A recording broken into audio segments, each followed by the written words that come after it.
नमस्कार दोस्तों, spiritual doctors for holistic health के सत्र में आज पुनः आपका स्वागत है।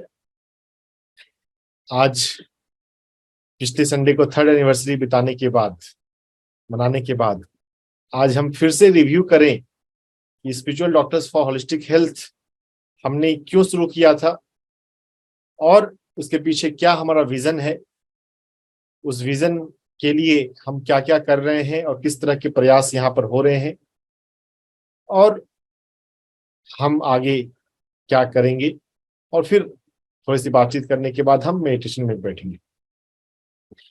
Spiritual doctors for holistic health जो है, ये सेशन हमने शुरू किया 3 साल पहले। मैंने, डॉक्टर रंजन और डॉक्टर संदीप ज्योत ने मिलकर,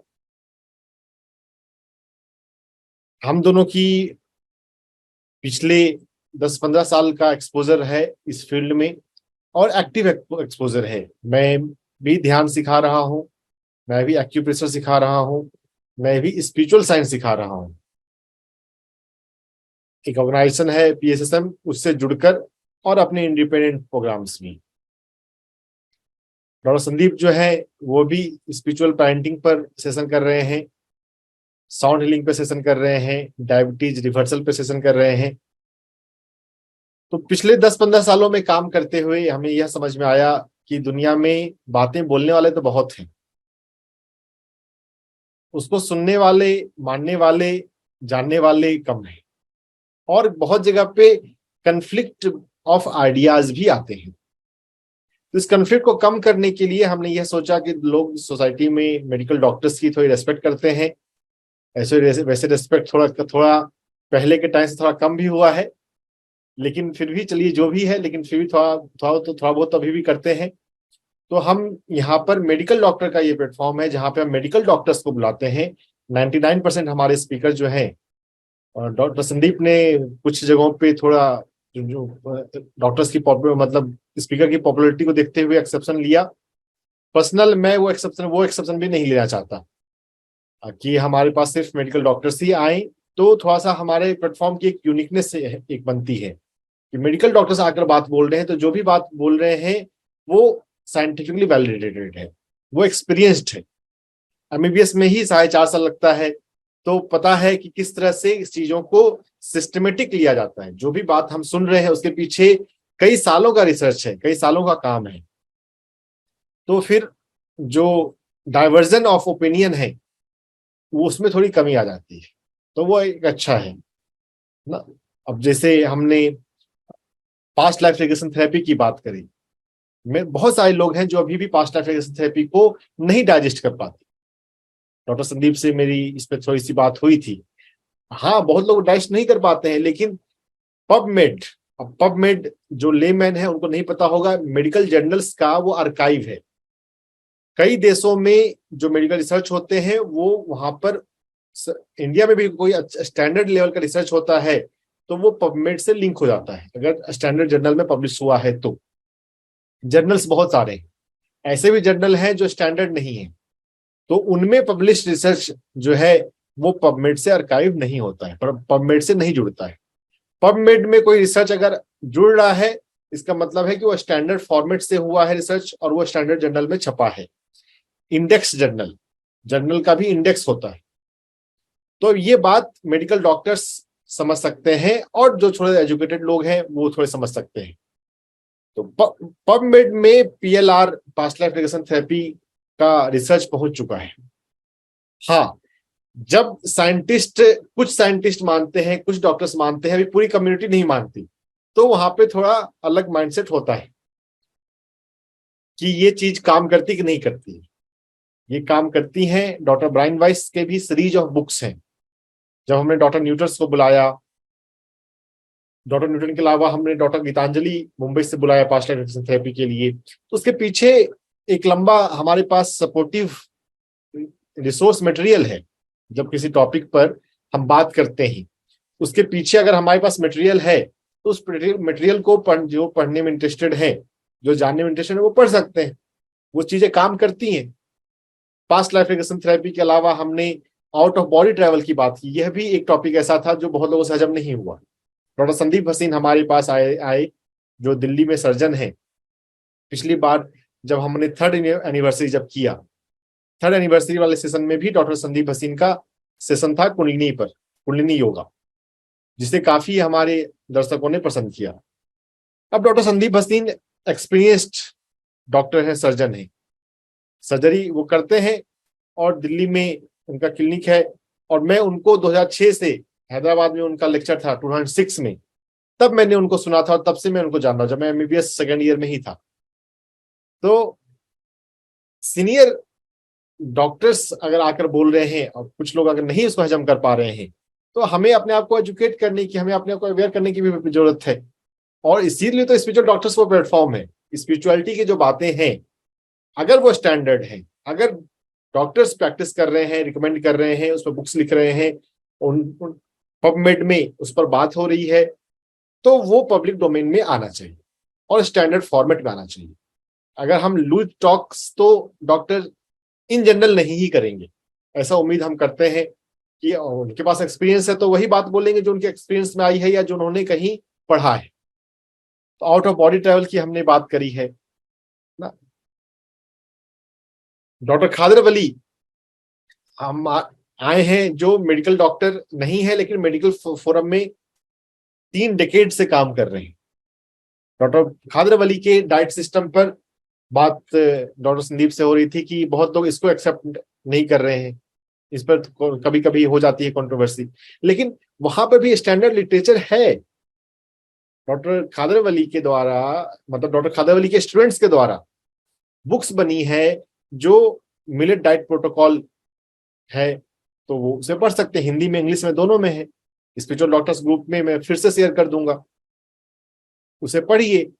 तो अगर किसी के पीछे वास्ट लिटरेचर है, वास्ट प्रोटोकॉल है, तो फिर वो कंट्रोवर्सी कैसे हो सकती है? और कंट्रोवर्सी अगर है तो हम स्पिरिचुअल डॉक्टर्स पे हम उसे नहीं मानते। हम मानते हैं ये चीज काम कर रही है, लोग पॉपुलर लोग जानते नहीं, तो जो जानते नहीं है वो जानना सीखिए। बहुत सारे, अगर हम जब पढ़ते हैं इंटरनेट पे आर्टिकल्स, बहुत सारे जगह पे आर्टिकल होता है medically reviewed by so and so MD PhD. तो मेडिकली रिव्यूड, जो कोई भी ऐसी कंसेप्ट है, नॉलेज है, अगर दूसरे मेडिकल डॉक्टर्स भी उसे अप्रूव कर रहे हैं, उसे एक्सेप्ट कर रहे हैं, तो उसका वैल्यू बढ़ जाता है। स्पिरिचुअल डॉक्टर्स पे हम स्पोकन वर्ड का हम मेडिकल रिव्यू कर रहे हैं कि ये चीजें हैं और ये एक्सेप्टेड है, हमारे अनुसार ये नॉर्मल है, तो उसको हम अलाउ करते हैं। वैसे डॉक्टर संदीप इस माइंडसेट से थोड़ा सा अलग, कि हम प्लेटफॉर्म दे रहे हैं, जो मेडिकल डॉक्टर्स हैं, जो स्पीकर हैं, हम उनको प्लेटफॉर्म दे रहे हैं। हम उनकी आइडियोलॉजी से जरूरी नहीं कि हम सहमत हों, वो भी ठीक है, लेकिन मैं थोड़ा सा मानता हूं कि हम सहमत हैं तभी हम उनको प्लेटफॉर्म दे रहे हैं। तो इनडायरेक्ट कंसेंट तो हमारा है कि this therapy, this things works. मैंने जिन स्पीकर्स को यहाँ पर बुलाया है, अगर उनकी कोई किताब अमेजोन पे अवेलेबल है तो मैं पहले उनकी बुक्स को पढ़ता हूँ, और फिर उनके बुक्स को पढ़ने के बाद अगर मुझे लगता है कि हाँ इस स्पीकर को बुलाना चाहिए, तब मैं बुलाता हूँ। मैं स्पीकर को बुलाने में जल्दबाजी नहीं करता। वैसे बहुत सारे मेरे थ्रू बहुत सारे नए स्पीकर्स आए हैं यहाँ पर, और मैं कॉन्स्टेंटली सर्च करता रहता हूँ कौन दुनिया में कौन सा मेडिकल डॉक्टर कुछ लीग से हटकर काम कर रहा है इन द हेल्थ डोमेन। सिर्फ फिलोसफिकल बातें नहीं, फिलोसफिकल बातें करने वाले भी हैं, लेकिन इन द हेल्थ डोमेन। तो हमारा ये विजन है कि हम अच्छी स्पिरिचुअल बातों को, जो होलिस्टिक हेल्थ में, जो holistic health means complete aspects of health, physical, mental, emotional, social, environmental, spiritual, सभी डायमेंशन को जो कवर कर ले, वो है होलिस्टिक हेल्थ। सिंपल लैंग्वेज में हम हेल्थ भी यूज कर सकते हैं। जो हमारी ईमेल आईडी है वो spiritualdoctorsforhealth@gmail.com ही है, तो वो भी ठीक है। तो स्पिरिचुअल अप्रोच टुवर्ड्स हेल्थ हमारा वो फोकस है। हम हर तरह के स्पीकर बुलाते हैं, लेकिन हम उन स्पीकर्स को ज्यादा हमारा फोकस है जो स्पिरिचुअलिटी की बात करते हैं, जिससे हमारा हेल्थ, हमारी क्वालिटी ऑफ लाइफ बेहतर हो सके। अब जब स्पिरिचुअलिटी की बात आती है तो बहुत जगह पर बात होता है कि हमारी चक्रास एक्टिवेट हो, हमारी थर्ड आई एक्टिवेट हो, हमें पास्ट लाइफ विजन हो, हमें non physical experience, out of body experience हो, नॉन फिजिकल डायमेंशन एक्सपीरियंस हो, स्पिरिचुअलिटी की वो सब बातें, spiritual doctors for holistic health पे हमारी वो प्रायोरिटी नहीं है। Enlightenment is not our priority on this platform. हाँ, ये अलग बात है कि इनलाइटनमेंट होगा तो हेल्थ भी बेटर हो जाएगा, हेल्थ बल्कि कोई सीरियस मैटर रह ही नहीं जाएगा अगर आत्मज्ञान हो जाता है तो। लेकिन चूंकि हम spiritual doctors for health, for holistic health, धीरे धीरे जैसे जैसे ये पॉपुलर होता जाएगा, इसके मेडिकल इंडस्ट्री में भी इसकी वैल्यू बढ़ती जाएगी। इंडिया में एक ग्रुप है Indian society of lifestyle medicine, जो American college of lifestyle medicine की तर्ज पर शुरू किया गया है कुछ साल पहले। लाइफस्टाइल मेडिसिन का वो एक लेटेस्ट ब्रांच है जिसमें मेडिसिन से ज्यादा लाइफस्टाइल पर फोकस करते हैं, डाइट्स पर, मेडिटेशन पर, स्लीप पर, एक्सरसाइज पर, और हम किन प्रोडक्ट्स को यूज करते हैं। Indian society of lifestyle medicine का मैं मेंबर हूं, और डॉक्टर्स उस ग्रुप के मेंबर बन सकते हैं। डॉक्टर्स या हेल्थ प्रोफेशनल्स, अगर उनके पास डाइट्स की, जो फिजियोथेरेपिस्ट हैं, जो डाइटिशियन हैं, जो साइकोलॉजिस्ट हैं, हेल्थ डोमेन में अगर काम कर रहे हैं तो वो भी बन सकते हैं। जनरल लोगों के लिए वो ग्रुप नहीं है Indian society for lifestyle medicine, उसका मेंबर बनने के लिए दैट्स ए पेड ग्रुप। लेकिन हाँ, लाइक माइंडेड लोगों के लिए वो एक प्लेटफॉर्म है जहां पर इस लाइफस्टाइल के फील्ड में वर्ल्ड वाइड क्या हो रहा है वो वहां पर जो एक्टिव मेंबर्स हैं वो बीच बीच में डालते रहते हैं। मैं भी अपना स्पिरिचुअल डॉक्टर्स का ग्रुप का वहां पर डालता रहता हूँ।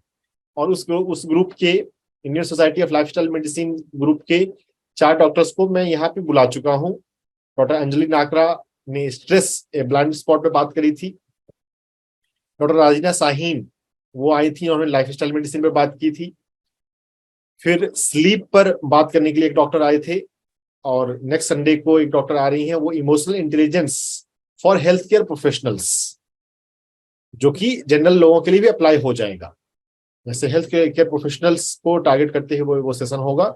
Emotional intelligence, EQ, emotional quotient भी इंपॉर्टेंट है। हमारी जितनी ईक्यू बेहतर होती है, हमारे रिश्ते उतने अच्छे बेहतर होते हैं, हम स्ट्रेसफुल सिचुएशन को उतने बेहतर ढंग से ले सकते हैं, और overall quality of life improve की जा सकती है। तो इंटेलिजेंस जितना ही इंपॉर्टेंट ईक्यू भी है, बल्कि कुछ लोग तो ईक्यू को जो से उससे ज्यादा इंपॉर्टेंट मानते हैं। तो आईक्यू से ज्यादा फोकस हम ईक्यू पर करें, इमोशनल क्वोशेंट को समझें, तो उसके लिए नेक्स्ट सेशन हमारा होगा। तो वो भी Indian society of lifestyle medicine की मेंबर है, हैदराबाद से ही है। तो ये हमारा विजन है, ये हमारा काम करने का तरीका है, और ये हमारी जो हम जिन चीजों को हम कर रहे हैं इन्हीं को हम आगे करते रहेंगे। तो मिशन मोड पर हम काम करते हैं। हर संडे हमारा सेशन होता है। डॉक्टर संदीप जैसे आज अवेलेबल नहीं है, तो दो डॉक्टर्स के द्वारा शुरू करने का उद्देश्य यही था कि अगर एक अवेलेबल नहीं है तो भी शो जो है वो चलता रहे। और बहुत रेयर सिचुएशन में ऐसा होता है कि हम दोनों अवेलेबल नहीं होते हैं, तब भी शो रन करने की कोशिश करी गई है अलग अलग दूसरे डॉक्टर्स के द्वारा। तो डॉक्टर गगन है तो वो भी शो को मैनेज कर लेते हैं। हमारे पिछले एक सेशन में उन्होंने किया था, हम दोनों ही अवेलेबल नहीं थे, उन्होंने काफी अच्छे कर लिया। डॉक्टर गगन को भी मैं बाकी लोगों के लिए बता दूं कि 3rd ईयर एमबीबीएस में सब्जेक्ट होता है पीएसएम, प्रिवेंटिव सोशल मेडिसिन, जिसको कम्युनिटी मेडिसिन भी कहा जाता है। फरीदकोट पंजाब में डॉक्टर गगन पीएसएम के प्रोफेसर है, assistant professor, right doctor Gagan? Associate professor. अब प्रोफेसर के अंदर भी तीन लेवल होते हैं, प्रोफेसर हैं, एसोसिएट प्रोफेसर हैं, असिस्टेंट प्रोफेसर हैं। उतना हम लोगों को समझ में नहीं आता, मुझे भी समझ में नहीं आता अब कि सीनियरिटी कब होती है। जब असिस्टेंट प्रोफेसर बनते हैं, मुझे भी अभी नहीं पता। लेकिन ठीक है, अगर पढ़ा रहे हैं मेडिकल कॉलेज में तो हमारे लिए यही बहुत बड़ी बात है ना। तो डॉक्टर गगन भी हमारे लिए एक बहुत रिच रिसोर्स है ना। आप किसी भी टॉपिक पर बात करने के लिए उनसे भी पर्सनल आप टच में हो सकते हैं। He is highly easily reachable ना। बहुत लोगों को मेरे से कंप्लेन रहती है कि आप इजिली रीचेबल नहीं हैं तो जीवन की व्यस्तता की वजह से थोड़ा सा हो जाता है। हाँ, लिख कर भेजना, बात करने से जब फोन नहीं उठता है तो लिख कर भेजना चाहिए। मैसेज पे या ईमेल आईडी ले लेते हैं, तो ईमेल आईडी पे आप अपना नंबर डॉक्टर गगन यहाँ पर आप दे दीजिएगा। और प्रदीप जी जो हमारे एक रेगुलर श्रोता हैं बैंगलोर से, इन्होंने एक क्वेश्चन दिया है कि हम सिम्टोमेटिक ट्रीटमेंट करते हैं, रूट कॉज एनालिसिस नहीं करते हैं, क्यों? अगर रूट कॉज अगर एक्टिव है तो ट्रीटमेंट तो टेम्पररी ही होगा।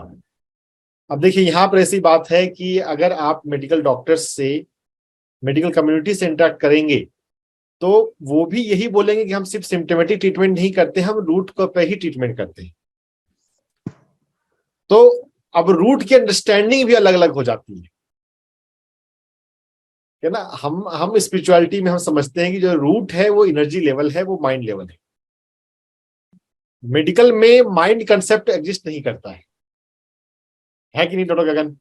मेडिकल की कोई सी बुक्स में 4.5 साल के एमबीबीएस में माइंड वर्ड कभी नहीं आता। ये बहुत हैरानी वाली बात है। माइंड नाम का कंसेप्ट मेडिकल इंडस्ट्री में एग्जिस्ट करता नहीं है, मेडिकल सिलेबस में एग्जिस्ट नहीं करता, 4.5 साल के एमबीबीएस में एग्जिस्ट नहीं करता।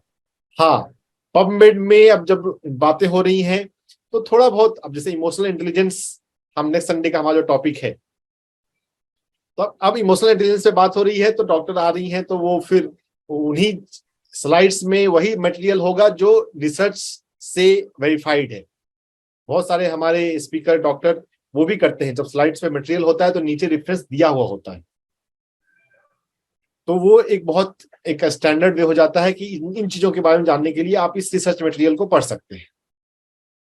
पढ़ना वैसे बहुत मेहनत का काम होता है। डॉक्टर्स भी, जितने डॉक्टर्स हमारे पास जुड़ते हैं सभी डॉक्टर्स भी पढ़ नहीं पाते।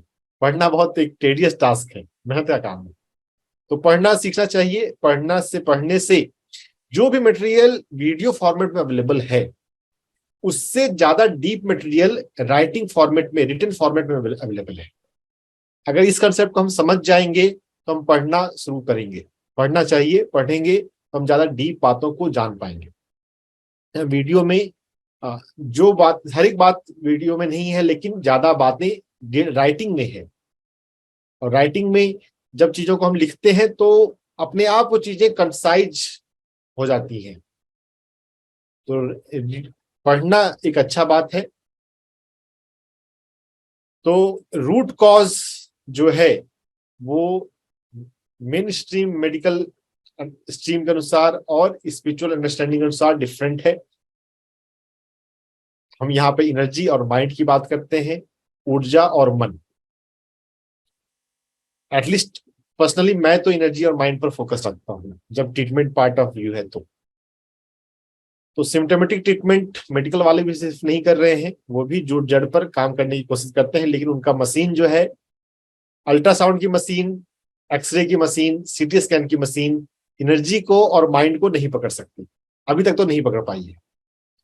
तो मेडिकल स्ट्रीम में जो मशीन पकड़ सकता है सिर्फ उसी की बात होती है। अगर सीटी स्कैन हमारे ऑरा को नहीं पकड़ सकता, हमारे चक्रास को नहीं पकड़ सकता, तो मेडिकल फैटर्निटी के लिए चक्रा एग्जिस्ट नहीं करते। सच्चाई यही है। तो चक्रा एग्जिस्ट नहीं करते तो चक्रा पे काम नहीं होता है। मेडिटेशन की बात करते हैं, लेकिन मेडिटेशन में टीलोमेयर की बात होती है। मेडिटेशन में एड्रेनलिन, कॉर्टिसोल और इंडोर्फिन, डोपामिन, ऑक्सीटोसिन हार्मोन और न्यूरोट्रांसमीटर की बात होती है, जो मेडिटेशन पे मेन स्ट्रीम मेडिकल में मेडिटेशन की बात हो रही है। चक्रा की बात अभी तक नहीं होती है।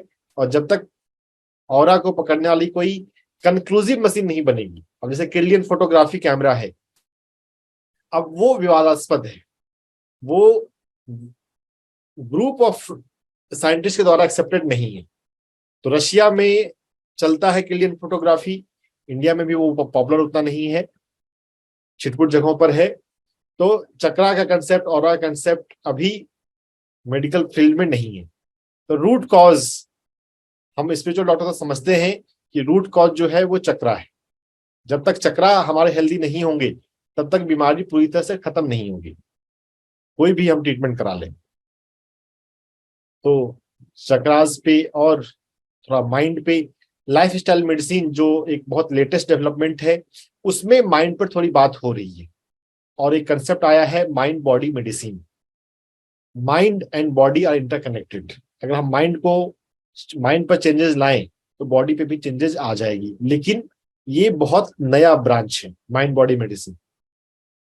मैं इस पे बात करता हूँ, उस पे सेशन भी हमारे पहले हुए हैं स्पिरिचुअल डॉक्टर्स पे, भविष्य में भी माइंड बॉडी मेडिसिन पे सेशन होंगे। क्योंकि जो नया है, अगर वो काम करता है, अगर वो हमारे आइडियोलॉजी से मैच करता है, तो उस पर हम बिल्कुल माइंड बॉडी मेडिसिन पे और सेशन होंगे। Spiritual health is a root, physical health is a fruit. ये हमारी अंडरस्टैंडिंग है spiritual doctors for holistic health की। इस अंडरस्टैंडिंग को मेडिकल डॉक्टर्स में कैसे पॉपुलराइज करें, ये हमारा ऑब्जेक्टिव है। डॉक्टर गगन, इस टॉपिक पे, इस पॉइंट पे आपका क्या कहना है? Spiritual health is the root and physical health is the fruit. Yes sir. जब हमने हेल्थ की डेफिनेशन देनी चाहिए तो physical, mental and social wellbeing, उसके बाद एक कंसेप्ट आया कि स्पिरिचुअल भी तो होना चाहिए। लेकिन क्योंकि उसको क्वांटिफाई नहीं किया जा सकता था, आज की डेट में भी हम मानते हैं actual spiritual doctor for holistic health में काम करते हैं। हम लोग काम कर चुके हैं, हम ब्रेथ के ऊपर काम कर चुके हैं, हम पास्ट लाइफ के ऊपर काम कर चुके हैं, हम अफर्मेशन के ऊपर बात करते हैं, हम इनर चाइल्ड हीलिंग के ऊपर बात करते हैं, मल्टीपल मोडालिटीज के ऊपर बात करते हैं, जो मेन मेडिकल स्ट्रीम में नहीं डिस्कस होती। लेकिन हाँ, ये मेरी भी अंडरस्टैंडिंग ऐसी है कि जो सब कुछ मिलके होलिस्टिकली आता है, जैसे आपने चक्रास की बात की, तो हम बोलते हैं यूनिवर्स में जो भी कंपोनेंट्स हैं सभी हमारे ऊपर काम करते हैं और हम उन सब के ऊपर काम करते हैं। जैसे आपने बहुत अच्छा बोलते हो, अहम ब्रह्मास्मि के ऊपर आपके मुंह से सुन के बड़ा आनंद आता है। तो spiritual health is the root, बिल्कुल सही। और फिजिकल के ऊपर इम्पैक्ट डालता है उस, और फिजिकल के बाहर भी कहीं कई लेवल है, हमारे मेंटली, इमोशनली, इन सभी चीजों के ऊपर असर पड़ता है। हम देखते हैं, हमें हमारे एक्सपीरियंस में है। और सेकेंडली, जैसे आपने बात करी थी कि डॉक्यूमेंटेड है, जहाँ मानने लगे हैं, हम कहते हैं कि एक्सपीरियंस करके देखो ना। जैसे मैंने अपने ग्रुप में डाला था पास्ट लाइफ रिग्रेशन का, उसके ऊपर वो जो कांपती हुई इमोजी होती है वो आ गई, पास्ट लाइफ। उन आना भी नहीं चाहते लोग। आप आओ, एक्सपीरियंस करके देखो आपको क्या रिजल्ट आते हैं। सिमिलरली, मैं नहीं मानता था दैट दैट के को आप सिंक्रोनाइज करके अपनी हेल्थ को, physical, mental and social health को इम्प्रूव कर सकते हो। लेकिन फंस ही नहीं था। प्रोग्राम आया, मैंने किया, मेरी तीनों लेवल पे डेवलपमेंट हुई, वो मैंने देखा, आई एग्री ना, पास्ट लाइफ रिग्रेशन को नहीं मतलब। लेकिन मैं कहता हूँ फंसी ना हो, करके देखो। मिलेट के ऊपर आपने बोला, ना मानो कोई बात नहीं है, ट्राई करके देखो, जहर तो नहीं है। खाकर देख के अपनी खुद ही एनालाइज करके देख लो ना। यस। डॉक्टर संदीप ने ट्राई करके अपनी डायबिटीज रिवर्स कर ली है हाँ, है ना। सभी लोगों के लिए ये बात बहुत स्पष्ट हो, डायबिटीज रिवर्स होता है। इसके लिविंग प्रूफ हमारे डॉक्टर संदीप खुद हैं। डायबिटीज उनको हुआ था, उन्होंने मिलेट खाना शुरू किया, और मिलेट खिचड़ी, मिलेट के डिफरेंट रेसिपीज खाकर उन्होंने अपना डायबिटीज ठीक किया हुआ है।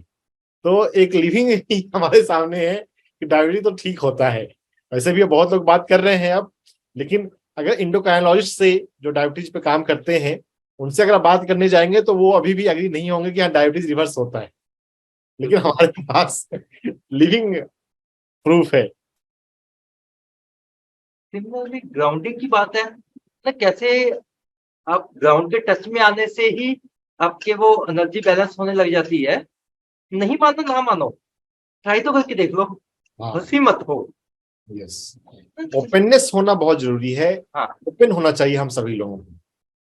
जो आपको बातें आपके सामने आ रही हैं, जिसको आपको समझना है, जो आपको ठीक लगे, उसको ट्राई करके देखिए। तो स्पिरिचुअल मेडिसिन ऐसा कोई ब्रांच अभी तक है नहीं। Spiritual doctors for holistic health भविष्य डेवलप करेगा तो अलग बात है। स्पिरिचुअल मेडिसिन को ट्राई करके देख लीजिए। और स्पिरिचुअल मेडिसिन में सबसे बड़ी बात है मेडिटेशन। और मैं पीएसएसएम से कनेक्टेड हूँ, पिरामिड स्पिरिचुअल सोसाइटी मूवमेंट। तो यहाँ पर हम ब्रेथ मेडिसिन की बात करते हैं, ब्रेथ मेडिटेशन की बात करते हैं। हमारे डॉक्टर कालिंद जो पिछले संडे को आए थे, और उनको फिर से आगे मैं भविष्य में बुलाऊंगा नेक्स्ट संडे ही, वो लेकिन लाइव करने के लिए हमें वो सेशन रात में करना होगा, कि वो यूएसए पेंसिल्वानिया से जुड़ेंगे, तो रात का 9 बजे हमारा सेशन रहेगा, तो उनके लिए वो लाइव हो जुड़ पाएंगे। तो वो ब्रेथ मेडिसिन की बात करते हैं, ब्रेथ को कैसे हम अलग अलग ढंग से लें कि हम अपनी वाइटलिटी को, अपनी एनर्जी को बढ़ा सकें। तो ये इंटरेस्टिंग सेशन होने वाला है, ब्रेथ मेडिसिन। अभी अब हम मेडिटेशन पे चलते हैं डॉक्टर गगन। ब्रेथ मेडिटेशन पे, सांसों के माध्यम से ध्यान का अभ्यास। तो हेल्थ पॉइंट ऑफ व्यू में मेडिटेशन का क्या इफेक्ट होता है, इसको थोड़ा सा मैं फिर से एक बार नरेट कर दूं। देखिए, सबसे पहले हमारी मन शांत होता है। Mind and body are interconnected. अगर हमारा मन शांत होता है तो हमारा हेल्थ भी इंप्रूव होता है।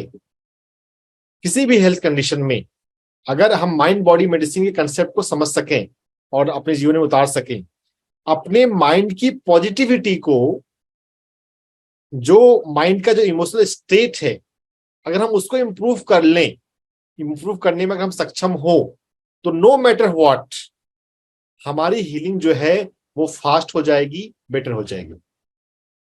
और इस टॉपिक पर लुई हे का वर्क है, जो अफर्मेशन ग्रुप पे जाना जाता है। डॉसन चर्च का वर्क है, EFT emotional freedom tapping group पे जाना जाता है, जिस पर हमारे सेशन भी हो चुके हैं। चंडीगढ़ से साइकेट्रिस्ट हैं डॉक्टर विजय गिरधर, उनका सेशन हुआ था ईएफटी के ऊपर। और इमोशनल इंटेलिजेंस डॉक्टर प्रत्युषा आने वाली है हैदराबाद से, नेक्स्ट संडे इमोशनल इंटेलिजेंस पर बात करेंगी। तो माइंड की स्टेट को हम इंप्रूव करेंगे तो उससे हमारा हेल्थ बेटर होता है।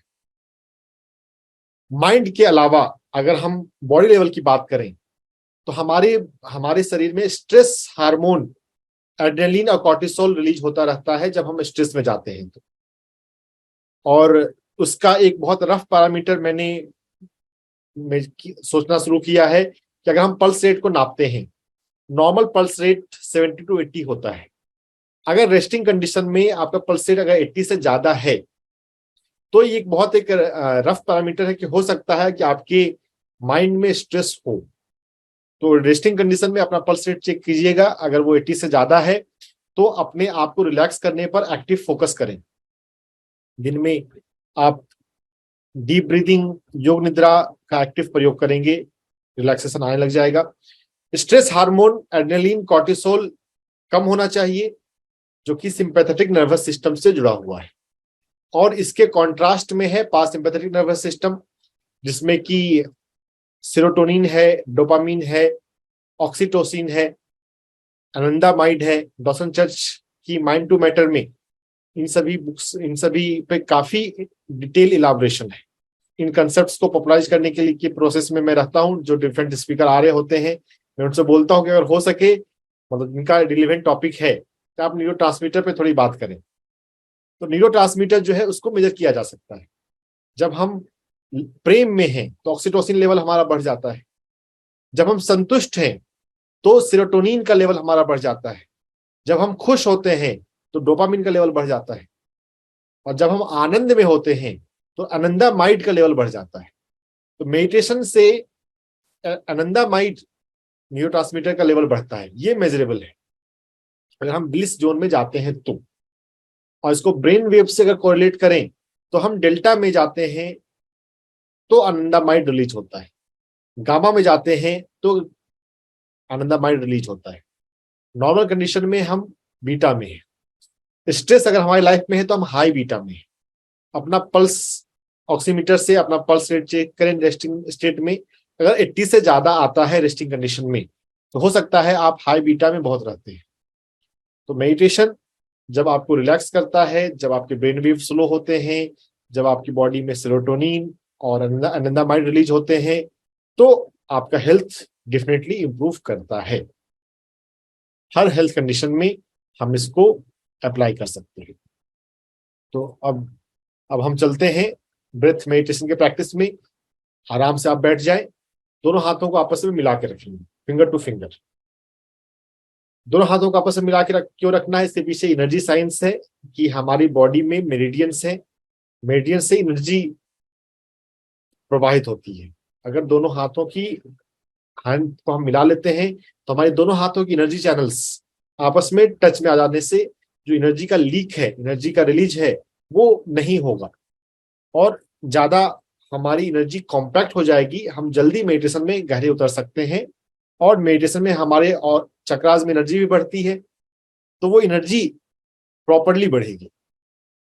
एनर्जी बढ़ाना भी हमारा उद्देश्य है मेडिटेशन में। तो चलिए अब आराम से हम आंखें बंद कर लें, सिट कंफर्टेबली। मेडिटेशन में हमारे पोस्चर का बहुत महत्व है, रिलैक्स्ड पोस्चर। आराम से बैठना है, जितना आराम से आप बैठ सकते हैं उतने आराम से आप बैठ जाएं। और हम अपने आप को मेंटली भी कंफर्टेबल बनाएंगे और उसके लिए हम अपने आप से मेंटली कहेंगे रिलैक्स रिलैक्स रिलैक्स। अपने आप से आंखें बंद रखते हुए अपने आप को कहें रिलैक्स रिलैक्स रिलैक्स। शिथिल शिथिल शिथिल।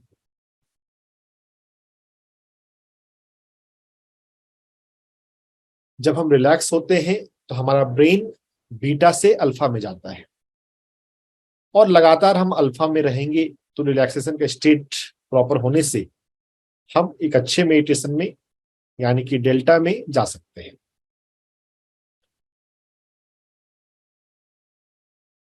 रिलैक्स करने के लिए हम प्रोग्रेसिव मसल रिलैक्सेशन का भी यूज कर सकते हैं। बारी बारी से अपने बॉडी पार्ट्स को फील करना और रिलैक्स करना।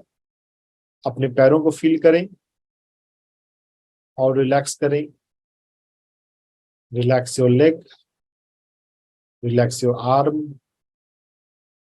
Relax your wrist, relax your four arm, relax your elbow, relax your upper arm, relax your shoulder. कंधों को रिलैक्स करें। Relax your back, lower back, middle back, upper back.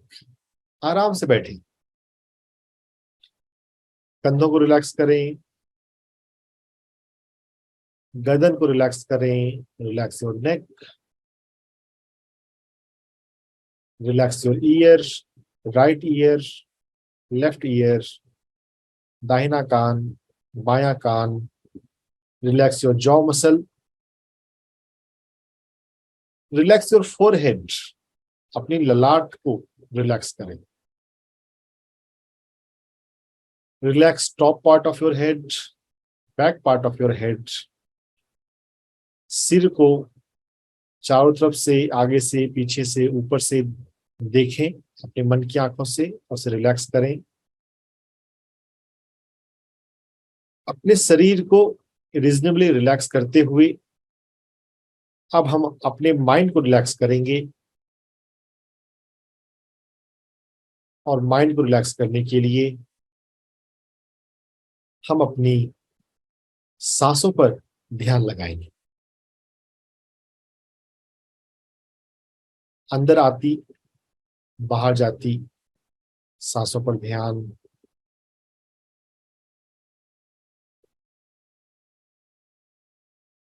हर एक श्वास पर ध्यान। सांसें अंदर आती हैं, हमारा पेट थोड़ा हिलता है, उस हिलने को महसूस करें।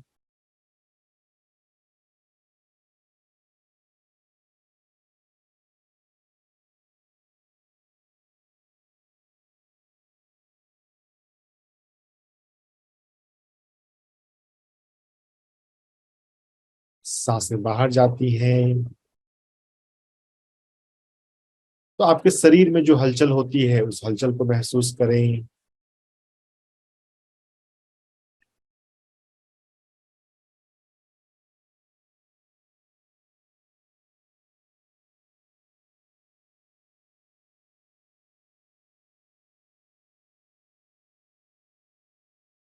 हर एक श्वास पर ध्यान।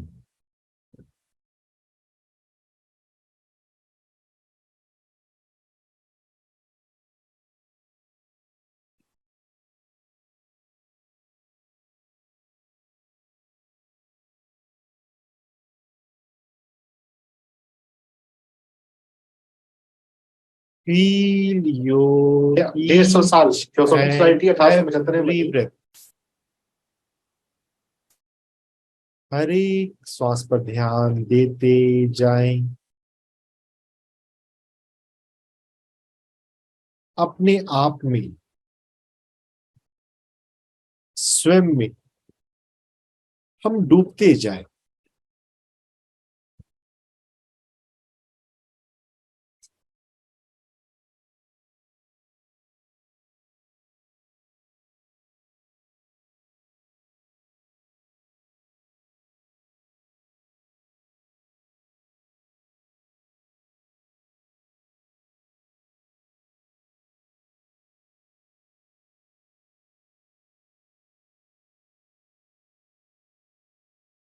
एक एक श्वास पर ध्यान लगातार।